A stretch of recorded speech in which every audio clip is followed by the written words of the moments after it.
Hey, everybody. Hopefully I am live and we're all good to go. Um, my name is Andrew Lowen, and I founded a marketing agency about 12 years ago called Next Level Web. And I have worked with hundreds and hundreds of clients. About 2.5 years ago, I started working with board games and crowdfunding and that sort of thing. Since that time, I have helped raise well over $6 million. I stopped counting and just kind of loosely kind of come back to the number. And if we have a campaign that goes $500,000, I just bump it up. I've worked with intellectual properties like Fallout, Elder Scrolls, Conan, Star Realms, Ascension, Total War Rome. Uh, so I did the crowdfunding campaign for Elder Scrolls Skyrim, the board game, which was really fun. Total War Rome is live right now on GameFound, and we're behind that one, and they've raised well over $550,000 the last I saw. And we actively work to push all sorts of fun things. I work with RPGs, I work with video games, and I work with board games because I'm a huge nerd and I had the skill set and I had the connections and there you go.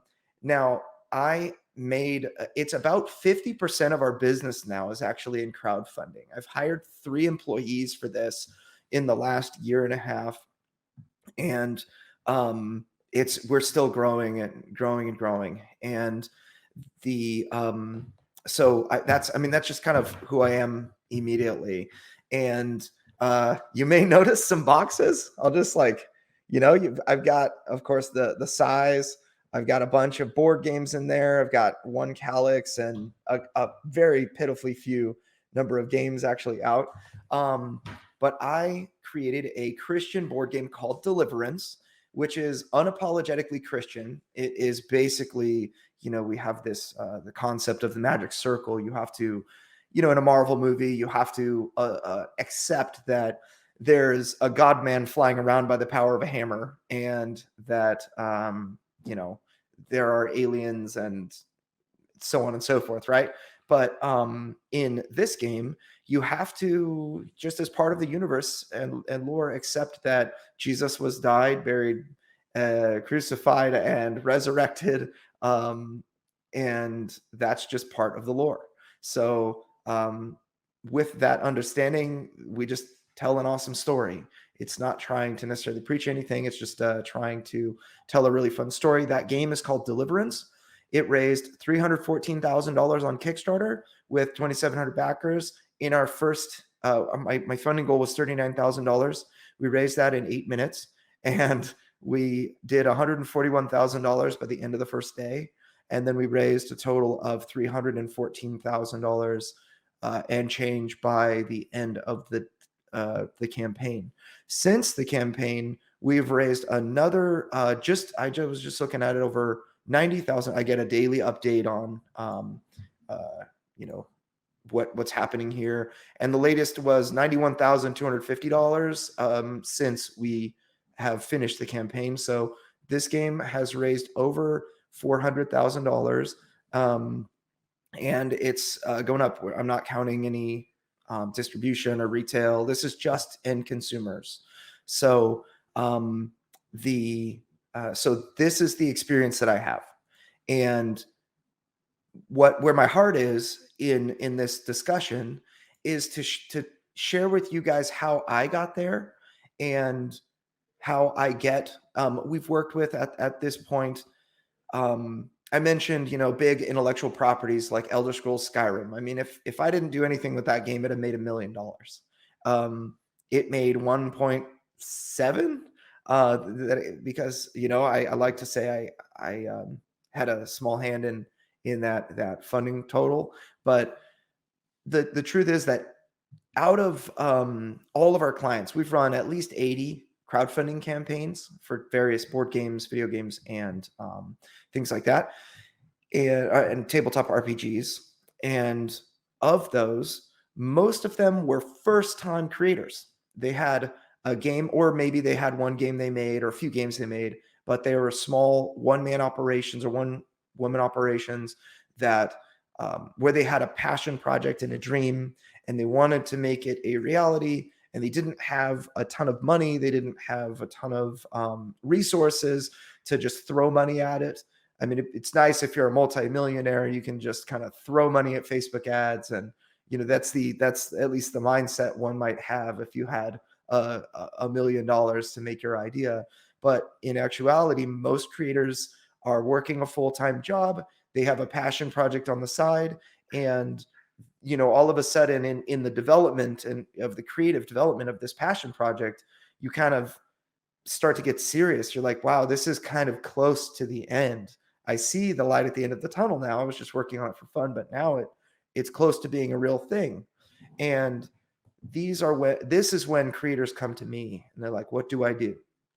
So just as I did with Deliverance, I work with creators to start from nothing, from no email list at all. And we build an email list. We build a following of passionate, hardcore fans, and we fund their game on the first day.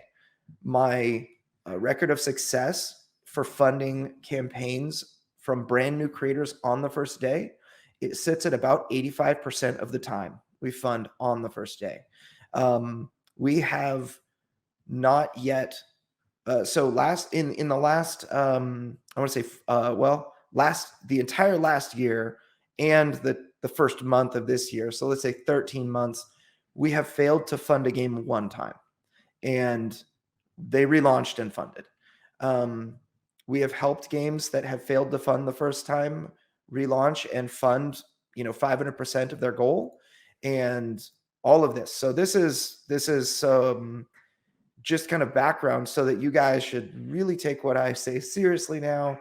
I'm kind of a big deal, and whatever I say, you should never question and just do. So yeah, you guys get it. I see all those laughy faces. So before I really get into why and how and that kind of thing, I'm going to teach you guys how I did this. So we replicate Deliverance, the success story of Deliverance was no different than any other secular game. We found the target market, we spoke to them, we did things that made them excited, and then we launched when they were ready to back the game. So this process I call the virtuous cycle. So in like with video games, like video game developers, you and board game developers too, maybe a little less familiar, but you're familiar with probably the term of a positive feedback loop. That would be the simplest example I can think of would be leveling up. So a player kills a monster, a player levels up as a result of that kill and gets more powerful as a result, maybe a new a new skill or whatever. That event teaches the player that I should kill more monsters so that I can level up more and get even more powerful. And that is how you get players to advance in a game a lot of the time, is through the use of positive feedback loops. They do something, it has a positive result, and they want to do more of that thing as a result. So I call what I'm doing, it's not a positive feedback loop, I call it the virtuous cycle, because it is a system that brings somebody in who is like, okay, I see this game and they're just cold, not super interested, and they through this process of this virtuous cycle, it's in a way like a positive feedback loop, they get more information and get more excited and start contributing and engaging with you. And by the time you launch, the idea is that they are so excited that they don't care what it costs, and they're going to tell 100 of their friends. So before, I guess I can illustrate. I had people that were, in our Deliverance campaign, I had people that were so proud that they got like 5 or 6 people in their small group to back our game. That's how fanatic our fans were. They were talking to everybody about it. They were really excited about, preaching about it at their church. And they're like, this is a good thing. You have to talk about it. I got Dallas Jenkins of The Chosen to share. I was on a podcast of the Babylon Bee. It was really fun, and it got kind of big. So what is the virtuous cycle? So hopefully I've introduced it well enough, and you're excited to take notes, because I don't have a PowerPoint with me. This is just straight from my head because I've done it so many times. The virtuous cycle turns all of the marketing effort into that you make, whether it's telling a friend or doing a Facebook ad or showing off your stuff at a convention or whatever it is, and it banks the results of that effort. So whenever I show a game, or whenever you show your game, it's going to be to someone else, and they'll probably be excited. They're like, oh, this is cool. And that is the moment that you need to capitalize on their interest and bank that interest. So, you capture an email address, just like, when you deposit money at the bank, it sits in the account waiting to be withdrawn and used. So in the same way, your marketing effort, whether it's just talking to your friends, family, going to a convention, doing Facebook ads, whatever it is, that is a marketing effort that you need to bank the result. So we'll be talking about, I'll be using words like bank and hopefully that's going to make sense to you guys. The core idea behind this process is to start somebody cold and warm them up so that they're super excited. And in order to even start, you have to bank them. Otherwise, you're never going to be able to communicate with that person again. If you don't get their email address, if you don't get them to follow you on Facebook, if you don't get anything like that, then you have not won the right to communicate with that person, which is the whole initial goal. So let me explain the parts of the virtuous cycle. So what I'm talking about is not theory at all. This is hard proven. I do this, and this is my full-time job in my marketing agency every day for clients. And I'm not holding anything back because I want you guys to be successful. And, that's just the way that I operate.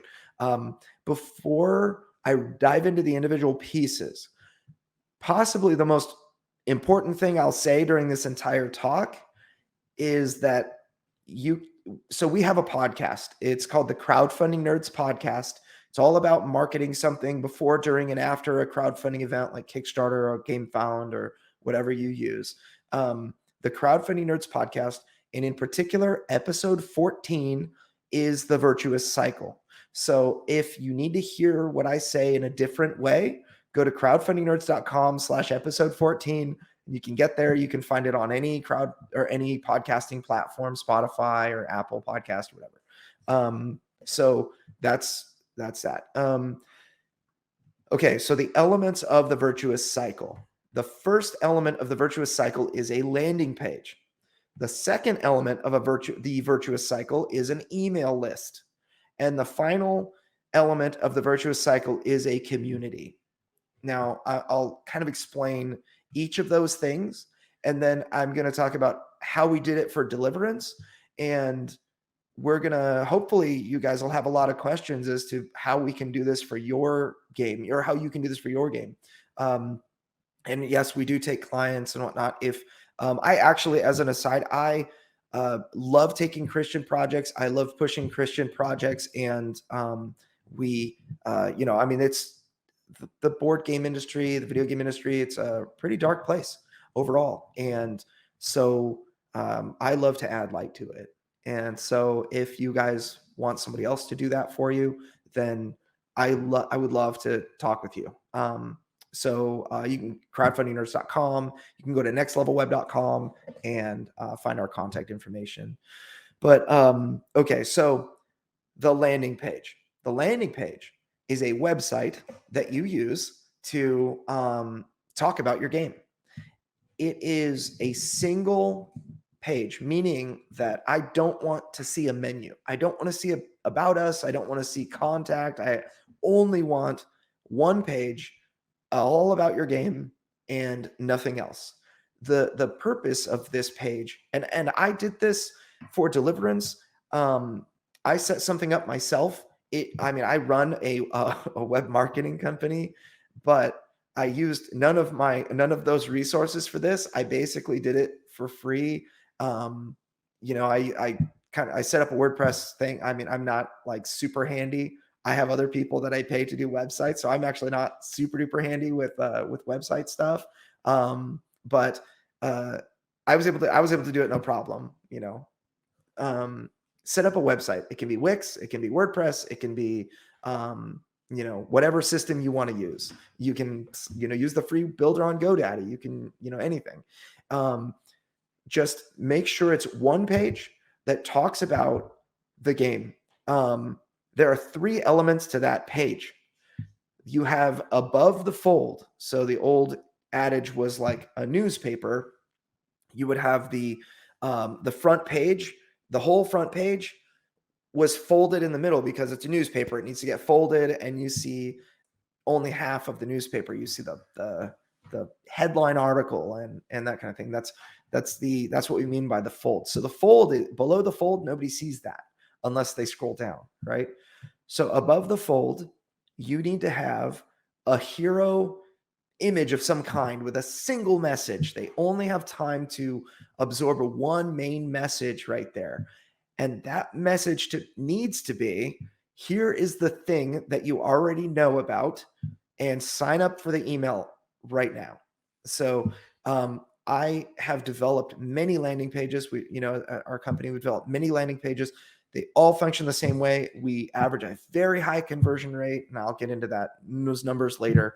The idea behind this above the fold section is when somebody goes to the website, I want to capture the people that already know what this is right away. The person that you were like, like Matt Colon, or Cologne.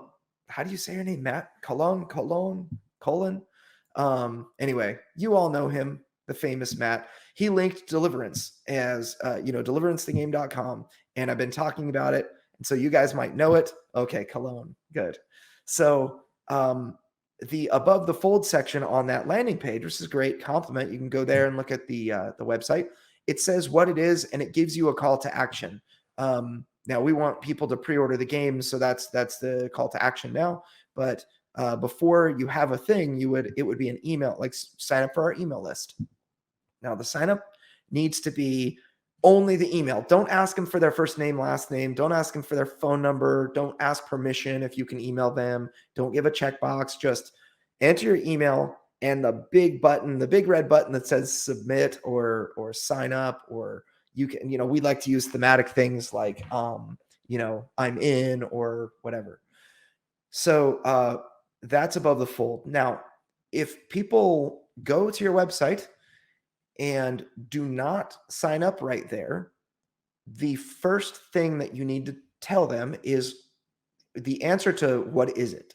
So these people will see what it is at above the fold. They'll be curious enough about it, and they'll scroll down to learn more. So the next section, it's about the same size as the fold, of equal size, maybe a little longer.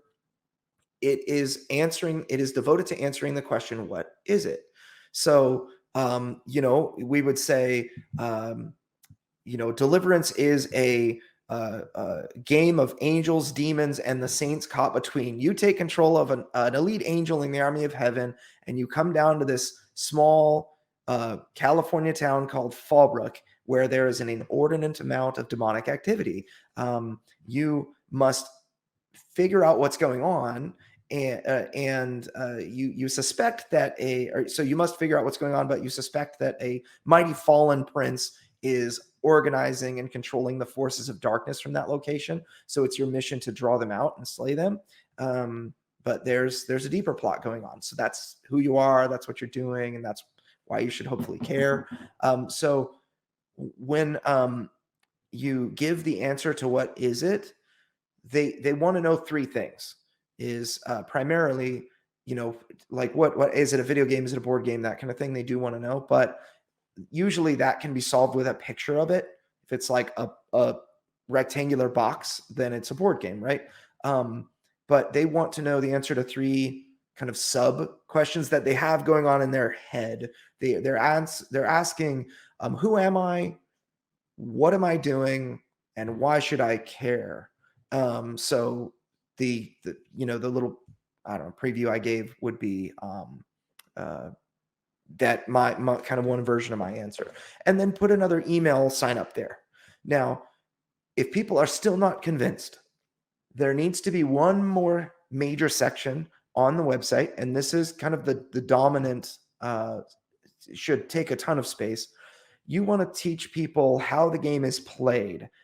And in particular, I'm not talking about, step 1, turn the power on, step 2, like put the controller in your hand, or, for a board game, like step 1, draw 7 cards. You don't want to do things like that. It's not the mechanics of how to play the game.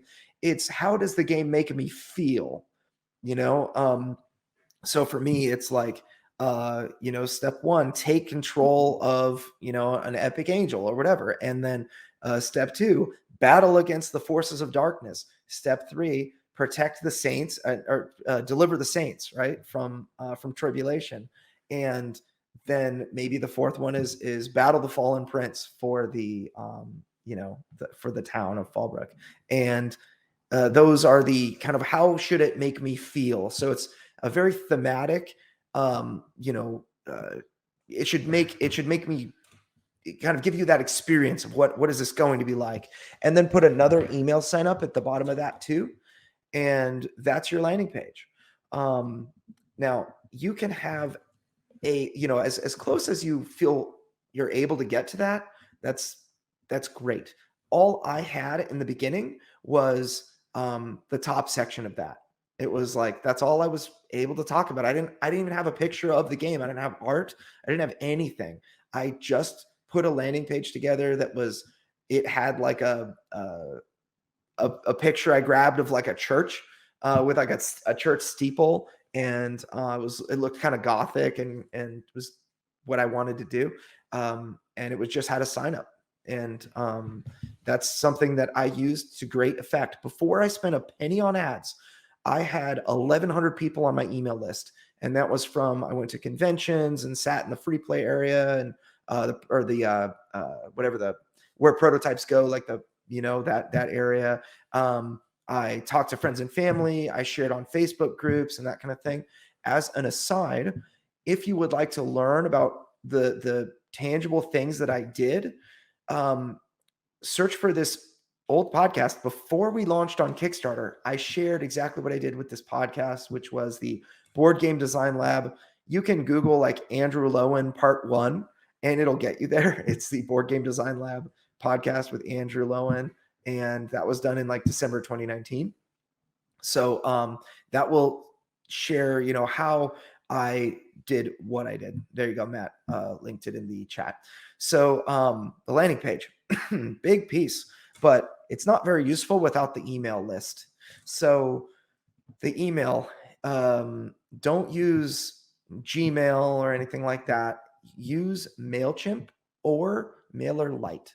These 2 programs are very good. MailChimp is free for up to 2,000 subscribers. So you can have up to 2,000 people on your list, and you can send up to 10,000 emails a month before you're charged. So which is awesome, because as new developers, you might not have any money, right?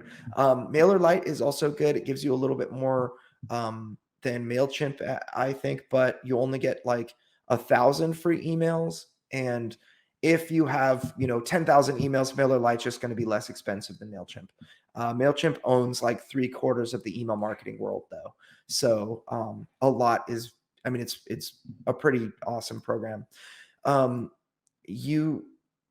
don't want to go into the specifics of how to make that happen. Just go to MailChimp.com, sign up, figure out how to put that thing on your landing page. That's your homework. So the types of things that you will send, this is a section of the Virtuous Cycle where a lot of people are very hesitant to send emails. When you get somebody's email, they give you the right and the privilege to communicate with them. So the goal really is to communicate on a regular basis. Um, you want to use your email once a month to and make sure it's once a month. Don't wait, even if you think you have nothing to say. And we'll talk about how to kind of come up with content and things in the community portion.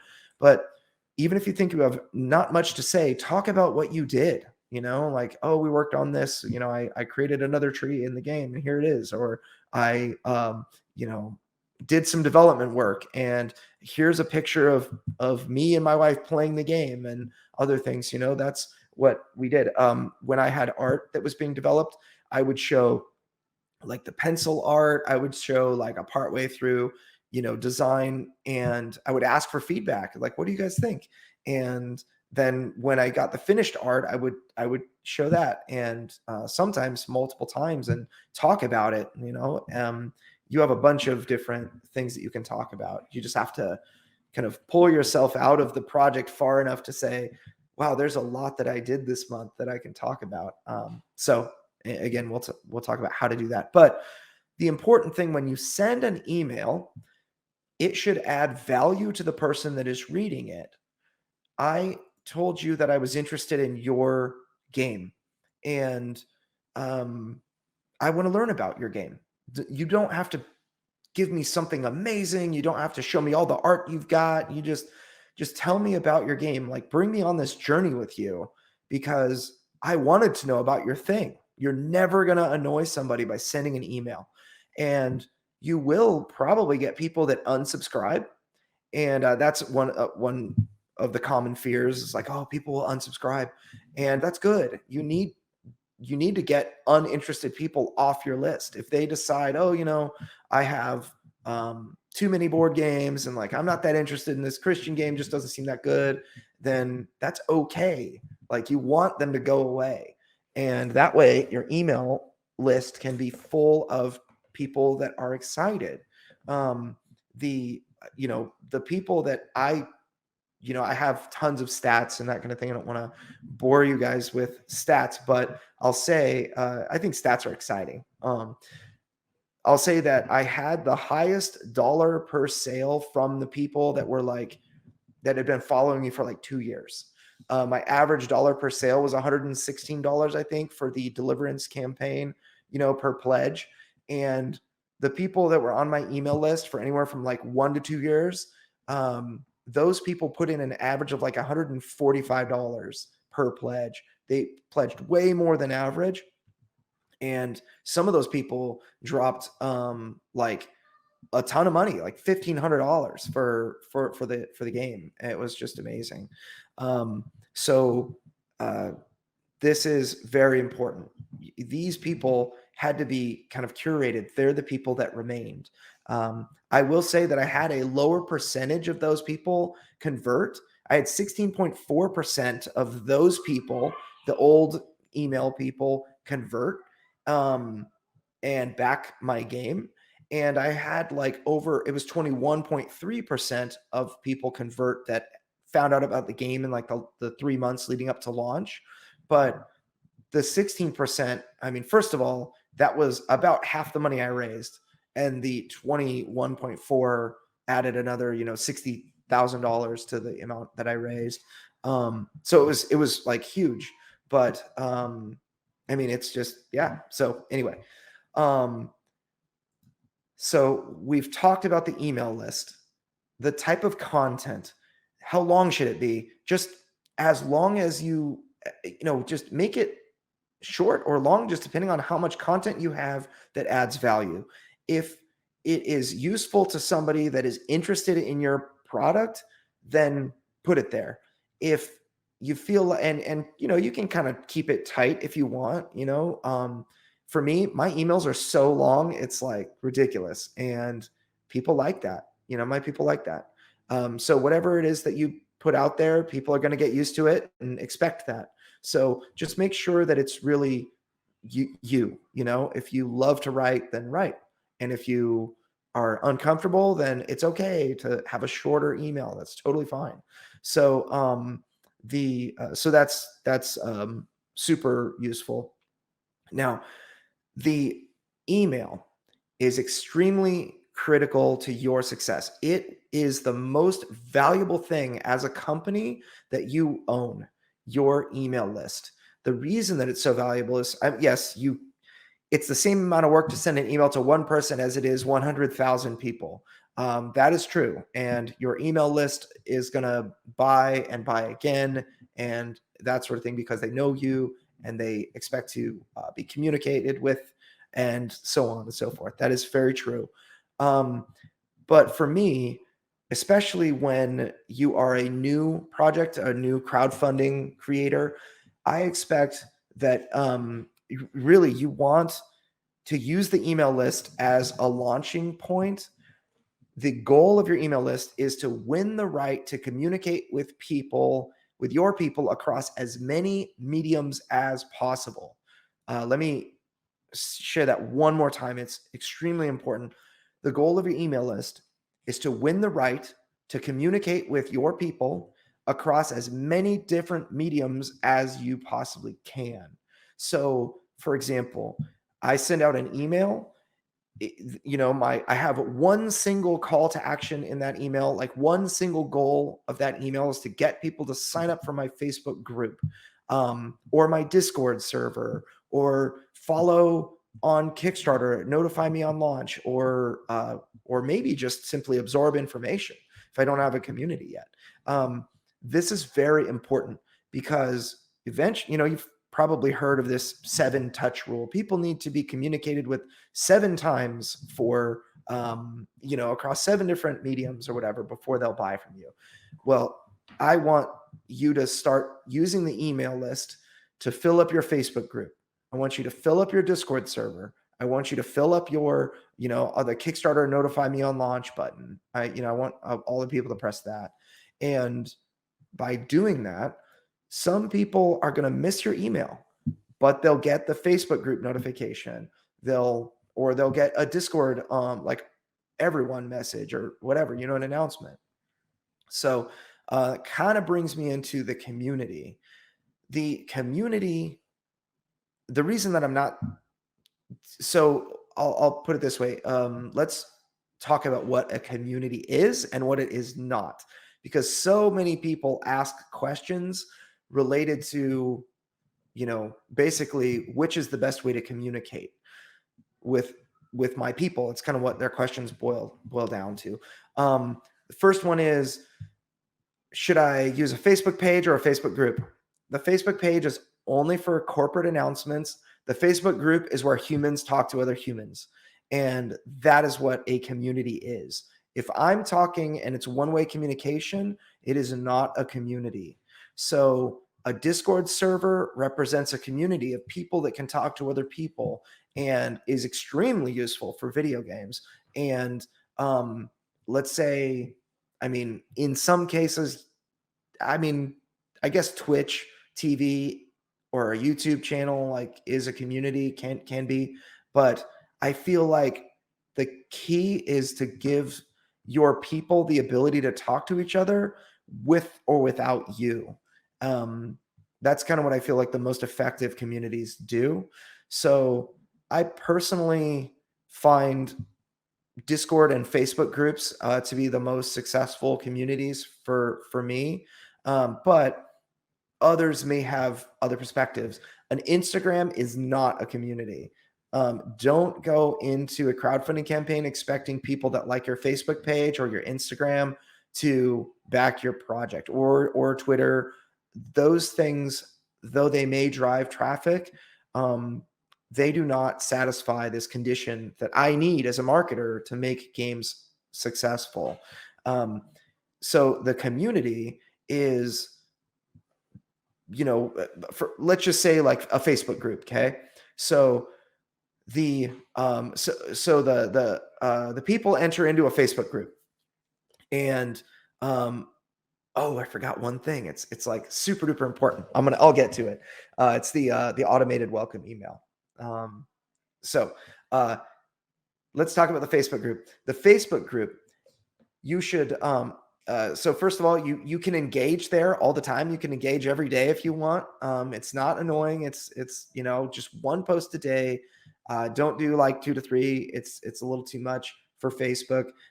Definitely observe the rules of the platforms or the etiquette of the platforms that you're using. But so the Facebook group, you can fill up that group pretty easily for users that are on Facebook anyway. If you're communicating through other Facebook groups that have people of like interests and whatnot, you're going to be able to get them to it's going to be easier to get them to join a Facebook group than to go to your landing page and sign up for your email list. So I use my landing page, my website, as like an entry point into my bank, where I bank the results. But I also use a Facebook group to do the same thing. Discord will work as well, but Facebook, I think, does it much better. When somebody enters into my Facebook group, when they request to join, I present them with a question. So you can do this. It's an automated question that you can set up, which is whatever you want. It can be like, do you agree to the group rules or whatever? And, but for me, the only thing I ask people is, would you like to receive email updates about Deliverance? These are delivered once a month. If so, enter your email address. It's just one question with one answer section. And no matter what they type, if they type anything, if it's no, if it's yes, if it's their email address, which is what I hope it is, they automatically get approved into the group. And then I can go and see those people that were approved. I can copy their email list and drop them into my, their email, and then drop it into my email list. Pretty easy, especially when you get like one person a week, to join your Facebook group, So it's not very much work. Now, the Discord server is really great. I'm not gonna get too into Discord yet. I'll talk about how I use my Discord community. It was very successful for us in our Kickstarter campaign, extremely successful. And but I want to talk about this other element, which is the automated welcome email. So whenever somebody joins my email list, and you guys can do this, join the Deliverance the Game email list. It's down there, I think, toward the bottom now. But there is, I believe, a field that you can fill out to join the email list. It will spit out an automatic welcome email like, hey, welcome to the Deliverance Insiders, and it'll give you resources that you can click on, like to our Facebook group, to our Discord server. You can see the Kickstarter, and other things like that. And I find that this automated welcome email is so important to the entire strategy. First of all, in MailChimp and MailerLite, you can do this for free.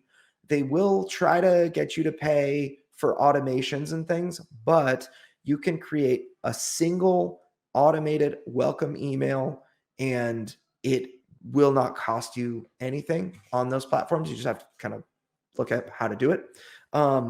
They're starting to kind of hide it. They're trying to figure out ways to nickel and dime people, but they still have that functionality there. So the welcome email is so important, because if somebody goes to the landing page and they sign up for the email list because they were interested, an instant notification on their phone pops up, and they click on it. And it's like, hey, you want to join the community and ask a question or see what's going on and blah, blah, blah. Of course they do. They're at their height of interest. And at the moment that they gave you their information, they're more willing than any other time to get to read more. So when I send out it's an automatic welcome email that goes out, that email gets clicked about 60% of the time. It gets opened about 60% of the time. And for me, mine gets clicked about 16% of the time. Compare that with the typical open rate. My open rates are anywhere from like 30 to 45%, depending on the types of emails. And this welcome email gets 60% open rate. It's very, very high. And it gets like a 16% click-through rate, which, you can compare that to anywhere from like 2%, maybe like 1.5 if it's a low email, to like maybe like 6 to 8% is pushing it. If it's a newer list. So it's like a lot of people are willing to do this. I find that when somebody joins my Facebook group, a lot of the time they came from the landing page, and now they're joining the Facebook group or the Discord server. And in the end, my goal is to have them on my email list. I want them in my Facebook group. I want them on my Discord server. I want them to hit that notify me on launch button, and I want them to be receiving monthly emails. And then when my Kickstarter actually launches, they get like 5 notifications, all at the same time in the same moment. And that is how you mobilize an audience. So let's talk about how this warms people up, because it's probably sounds like a lot of work. It's not really a lot of work. It's you've got a once a month commitment to write an email, and that is, for me, I spend a long time writing. It's like 2 hours. When you create your first email, you can just copy the second one and just change the content. It makes it a lot easier. The Facebook updates, I'm on Facebook all the time anyway. And so, it's where I go, which another element of the community is, if you don't have a Facebook account right now, if you hate using Facebook, starting a Facebook group might not be the best route for you. It's whatever you use all the time. That should be, whatever is easiest to kind of integrate with your life. That's where I would start. That's what I would try to, build a community. So if Discord, like Hunter, he said, I know it's a lot easier to get in touch with me via Discord than any other platform. You should definitely use Discord as your community. So that's that. So let's see. To warm people up, that's again the whole purpose of this virtuous cycle, to capture people and then warm them up so they're ready to support you financially, right? So people tend to want to do things that they learn about. So the more information that I absorb about a particular thing, the more I'm going to want to do that thing. This is actually why influencers are so, I hate to use the term, but influential. This is why the rise of Twitch TV has changed the way that video game companies market their games. World of Warcraft was finally killed, if you will, or it was eclipsed by Final Fantasy 14. That was because a streamer tried it out. A very popular World of Warcraft streamer tried it out and then was like, wow, this is really cool. So, it caused, a massive shift.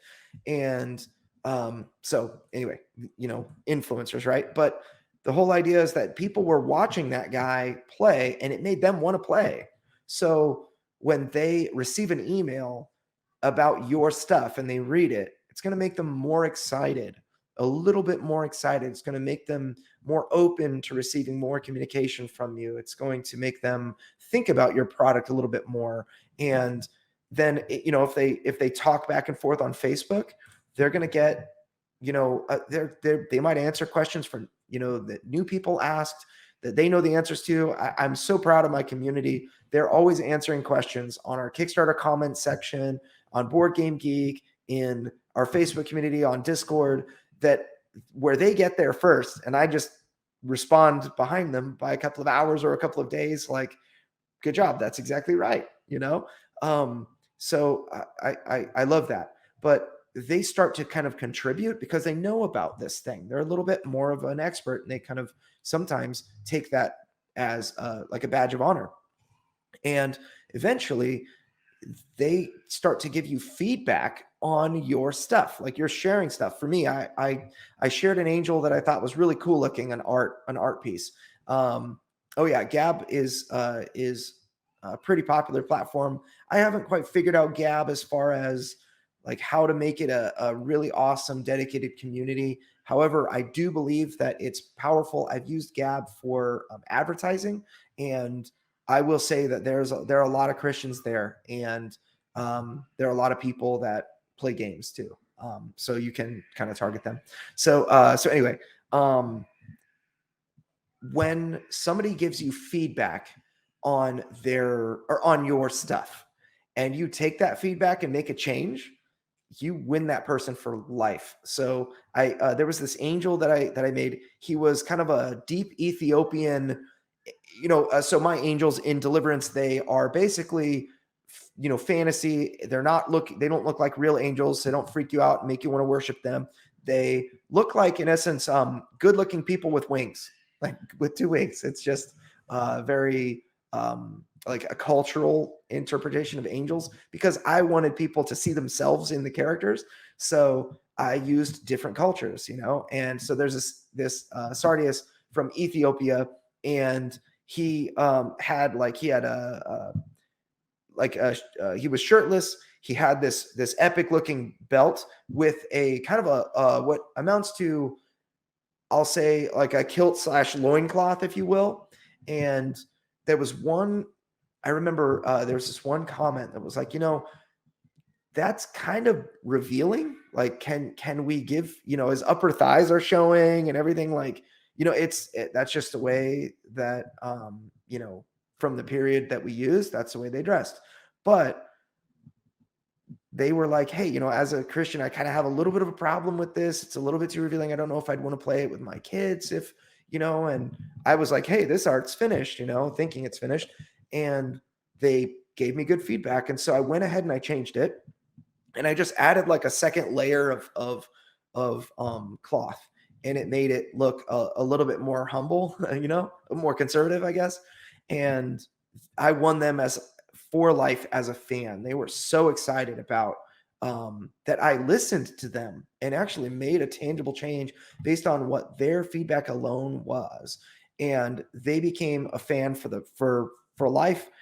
They went all in for the game, and this is kind of the whole point of building and getting people hyped and ecstatic and about your project. They told other people. So when I build this whole virtuous cycle and fill it with people, you can turn on Facebook ads. Facebook ads can lead people to the landing page. The virtuous cycle will fill up, because of the welcome email and the email list and all of that. It'll fill up your email list, your Facebook group, your Discord server, all of that without you having to touch anything. All you did was turn Facebook ads on, right? Or tell somebody from a related Facebook group or Discord server about your thing. So you kind of lead them to the landing page, and then the whole system does the rest. So the idea is that I want to make a big splash on the first day of a crowdfunding campaign. The whole goal for me is to fund the game on the first day, because if it funds on the first day, it's going to do, and it's, let's say, a 21, 24, 30-day campaign. It's going to have the trajectory of the funding is going to be much, much different, more exponential than if it funded on day 2 or 3 or 7. You are going to have a much different funding goal or funding result. So Deliverance actually reached just over 800% of its goal. So $39,000 time. All right. Well, yeah, something like 800 and something percent. We raised 314,000, and it was great. I find that games that fund on the first day, they raise between 300 and 500%. If the funding goal is reasonable and what it should be and isn't, artificially lowered, you'll raise 300 to 500% of your funding goal if you fund on the first day.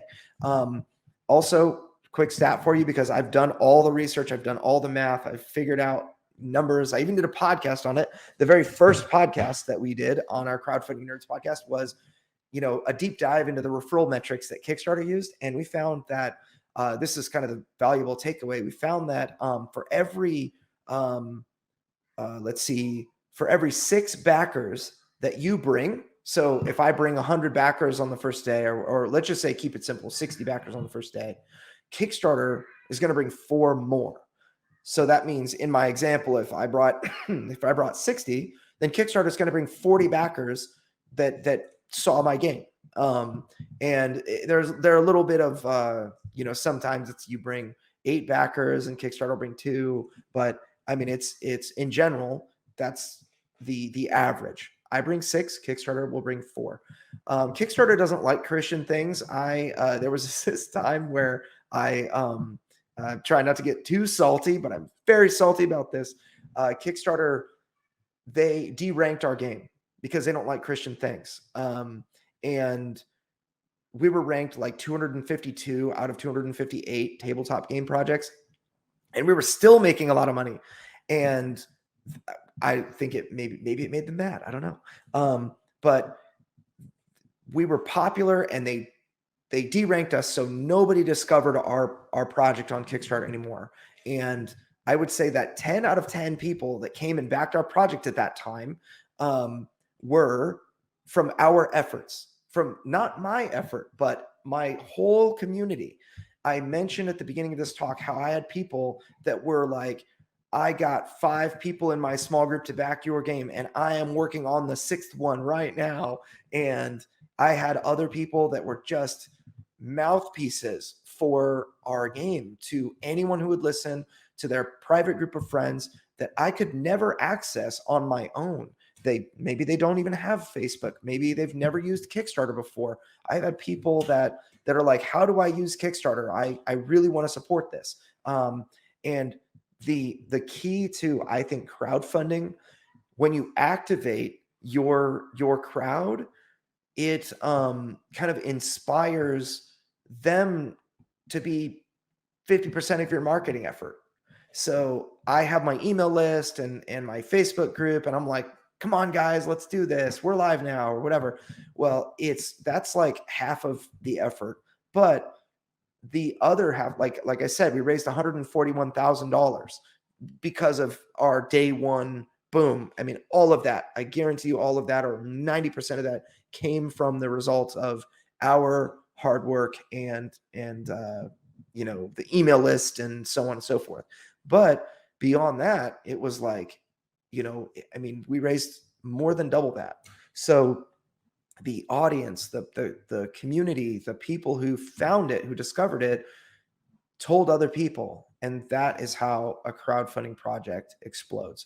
That's how to leverage a community to explode a crowdfunding project.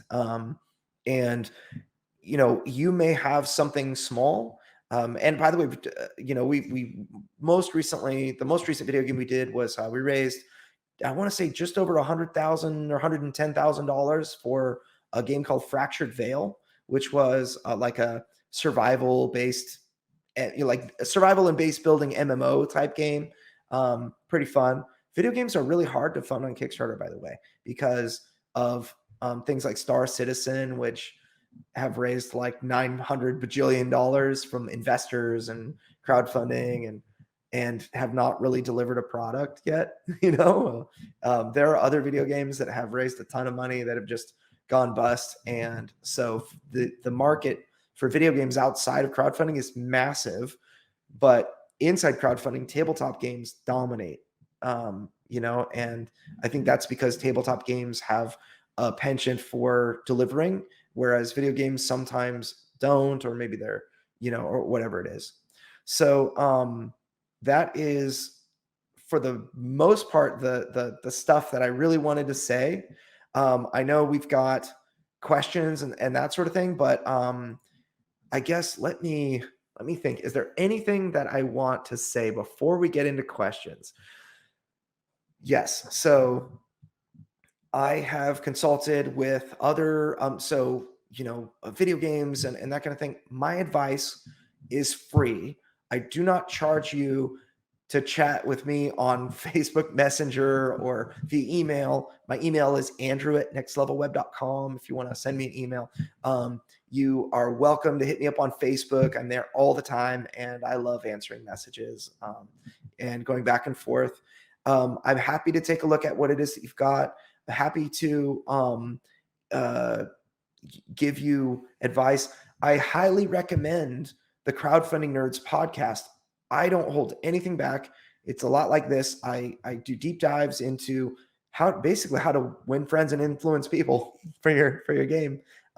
We have about 60 episodes so far. We do one every single week, launch on like Tuesdays every week. And I have a special place in my heart for Christian games. So the last thing I want to say before we get into questions,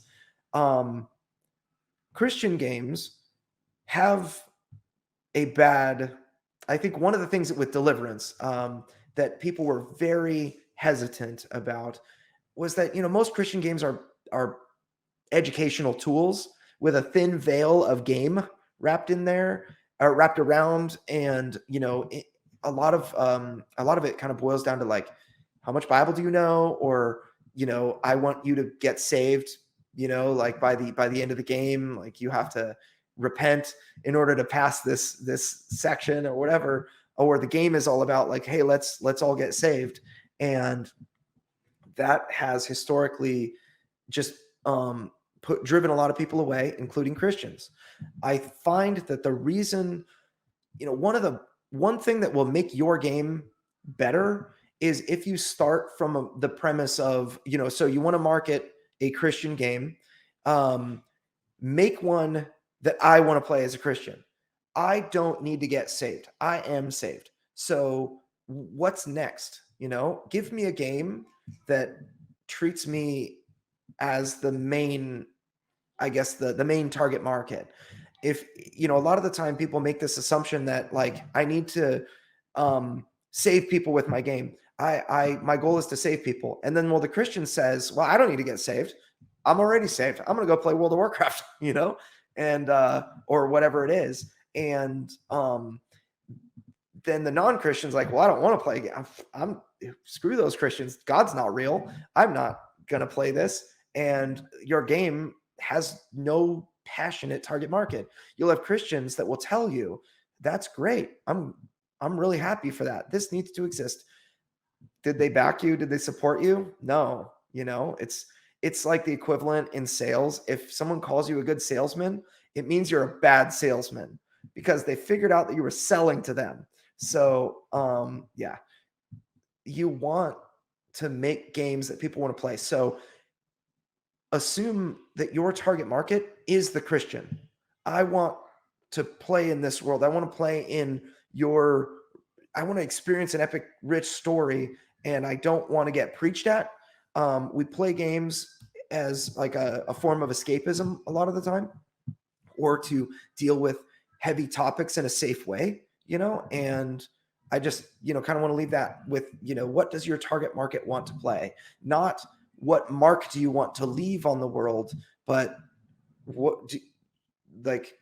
test your thing and don't go in thinking, we're going to make a game that saves people and God's just going to lead us and we're going to do this. And I don't mean to sound kind of sacrilegious, but a lot of people are just like, God's going to do all the work and I'm just making a thing. But in reality, you're not listening to God. You're making the thing that you want to make and making assumptions that God's just going to make it blow up and have it make $1 bajillion. But the Bible says that like wisdom, well, I'll just say wisdom is like the correct use of the correct application of knowledge. You need to have knowledge. You need to start with knowledge in order to, find wisdom, right? And the foundation of knowledge is that God exists and he is the God of the Bible, and build upon that with wisdom of how to make a great product. I mean, that's going to take time, right? So anyway, I'll step off of my soapbox, but I have a lot to say about that. I think I yelled at the CGDC like 2 years ago for like an hour about that topic. So hopefully you guys found this valuable, and I will now open it up for questions. Thank you guys very much. Okay, so at what stage of development do you recommend starting a crowdfunding campaign? This is a great question. So for a video game, I would recommend when you're in beta, When you're ready, when you're basically in beta, when you have a product that people are ready to play, the thing that will sell is beta keys. So you give beta keys, you give 3 beta keys away for $15, or you'll give a special title if they pay $75 and 3 beta keys, or you'll give whatever, like a huge. And I know we have a lot of video game developers here. I don't actually play video games anymore. I was a professional video gamer, Hearthstone player, and making like $400 a week. Whoa. And now I don't play video games anymore. But so I'm a tabletop guy now. But for video games, beta keys, that is your base pledge level. If you want to give people like some crazy epic mount or whatever it is in your game for $1,000, like go for it. Star Citizen, you can pay $1 million for like a really cool looking ship that they will never actually code. Probably, but maybe, I don't know, maybe they will. Don't sue me, Star Citizen. So that's for video games. For tabletop games, it needs to look like the game is 95% finished. It doesn't need to be that finished, but you really do. I mean, it used to be that you could go to and present an idea for a tabletop game, and people would say, "Oh, I like that. I want to see that come to reality." But now, I mean, when I launched Deliverance, my home equity line of credit had $44,000 in debt on there, and I was like really committed. And it was just what I needed to do. Like it's a huge game with a ton of art, an absolute metric ton of art and things like that. Make a card game. It won't cost that much. So the idea is that you need to have a game that looks finished, that you're able to give a copy to a play tester that is like an influencer, a video review, like from the Dice Tower or whatever, and have them be able to play through a game for their audience. That's super important. It needs to look good when they do that and look like it's finished. Even if a quarter of it is finished, you need to be able to print out a physical prototype that someone else can play and learn the rules and so on and so forth. So that's the right time to launch the crowdfunding campaign for a board game. All right. And let's see. Next question. How do you balance between marketing Deliverance the game versus a personal brand like an Andrew Lowen game, so you don't start from scratch on the next project? In other words, how do you leverage or roll the bank from one project into future projects? That's a great question, Jeff. So the average email list is going to convert at between 10 and 16% if you do things the way that I shared with you during our talk. So if you have 100 people, then between 10 and 16 are going to back your project. I shared numbers that are a lot higher than that. I've actually seen numbers as high as 30%. I did a board game, which was Rurik Stone and Blade, an expansion to Rurik Dawn of Kiev. 30.4% of their email list converted that we were able to bring converted and backed their game. Now that's the first project. So I also think that I'll say this first. So the first project, 10 to 16% typical average. The next project, so when they buy in for a game and they are like hardcore about that game, that's the conversion rate. Now it's about half of those people will back. So anywhere from like 5 to 8% of an email list will back a project that is like your next project that, let's say if like Donnie Chase has Seraphima that he's working on. And let's say if I were to publish Seraphima, it's a great Christian allegory and fun and like Animorph style, like Redwall. Totally recommend you guys go follow it if you haven't. And it's Donnie, put your Seraphima URL or somewhere they can follow that, because I think that's going to be amazing.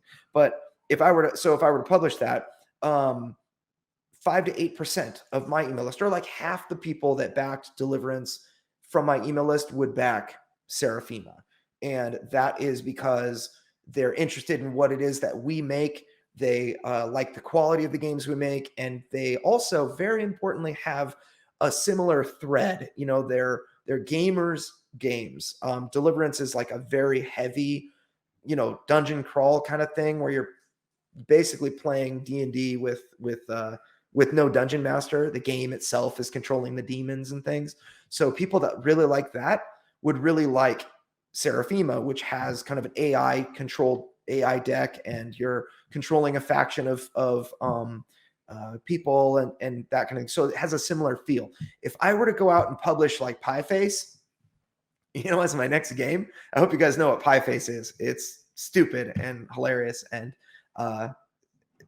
that is something that my target market, the people that I spent all this time investing into and saying, hey, this is the brand we have and here's the products we make, that is not anything like what I've been preaching and talking about, using preaching as in a secular way. That's not anything like my game. So they wouldn't back that game. And I see companies do this all the time where they don't have a brand. They're like, they make a game about cryptids, and then the next game they make is about like baking cakes, and then the third game they make is like an epic deep space, like, X-Wing type game, right? And that's what you want to try to avoid. So as long as you're on brand with what it is that your audience expects, that's what you get. So hopefully that makes sense. All right. So Hunter asked, so we're using the landing page to funnel people to email, and email to funnel people to Facebook groups and Discord. How do we get people to the landing page? That is a great question. So now, again, the link that Matt Cullen posted before, which is I actually am just copy pasting right now, a podcast that I did on the Board Game Design Lab. My goal was to prove that there was an audience for Deliverance. I had a full-time job. I was able to pay probably, let's just say like $600 a month, maybe $300 a month in Facebook ads if I wanted to. I had disposable income to do that. And I just felt like if I paid for eyeballs, it wouldn't be genuine. I felt like I really needed to prove that people wanted this Christian game, because again, we're operating under the assumption that Christian games suck and are the worst and nobody wants to play them. So why am I making a Christian game and going to put my family into debt for something that nobody wants to play, right? So I started with the assumption that I needed to prove this game's value, and I needed to do it without spending money on advertising. So this is what that part one was of the Board Game Design Lab podcast and my interview was all about. So first thing I did, I talked to my friends and family. Those people love me. My mom has never, she's played like Yahtzee and Monopoly and things like that, but she doesn't play board games. She backed that game, or she backed my game all in like at the Archangel Investor tier, which is $1,500 because she loves me, and that's why. She may never open the game, but she loved it, and because it was from me. And I had friends that were the same way. So that's one thing. Talk to your friends and be like, I'm working on a thing. In fact, you don't even need to sell them on it. Just tell them like, oh yeah, I'm working on this and it's really fun, or I'm having this problem, or I just came up with a new art piece, check it out, and text it to them or whatever. That's the type of thing I was doing with my friends, just because I was genuinely interested and it was like the thing I'm thinking about. So I just kind of organically shared. And then when it came time for people to back, I would share on my own Facebook, my personal Facebook profile, just sharing stuff. And when it came time to back, a lot of my friends were like, I am so excited for you. I'll support this. And one guy that like we wrestled together, and he thought I was a total nerd. I was in playing Magic the Gathering with all the gamers during lunchtime, and he would always make fun of me. He actually came and said he was so proud of me for doing this, and he backed the game all in. Never played a board game in his life. Makes fun of people who play board games. He was so excited because of this thing. And that he just jumped in. So friends and family, huge. Second thing, Facebook groups or other communities. of where your target market goes. So my target market were board gamers, and Facebook groups are pretty popular for board games. And I'll share like art, and ask, what would you prefer? Would you like A or B? And I'll show two different versions of the same art piece. Or, I'll show the latest prototype. I'll take a picture of it and talk about that or whatever. I every once in a while I just hit, and somebody shared my landing page once, and they were like, I'm so excited. By the way, someone else, one of my fans, shared an early version of my landing page and just said, I'm so excited about this. And then 100 people in a Facebook group were like, oh, Deliverance, the banjo game, careful, squeal like a pig and this and that. For you guys listening, that's like what some people think of when they think of the Deliverance, because of this old movie that is very, we'll say doesn't end well for anyone.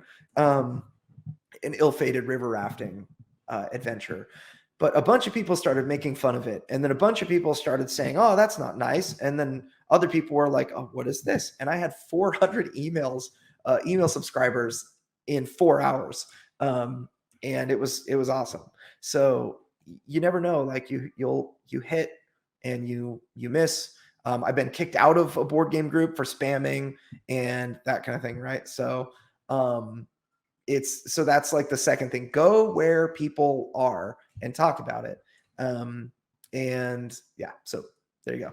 I'll mention, by the way, if you're creating a series of games, Gerald Moore asked if you're creating a series of games. There's a follow-up to our last question, which was so 10 to 15% of your people will back a game that you make, that you specifically add them to the email list. The series of games, if I came up with a Deliverance expansion, a lot of people, like a very high percentage of people who bought the first game, are going to buy the expansion. I'd say 50% of the people who bought the first one will back the expansion. Typical results are 25% of the list will buy. So that's quite high.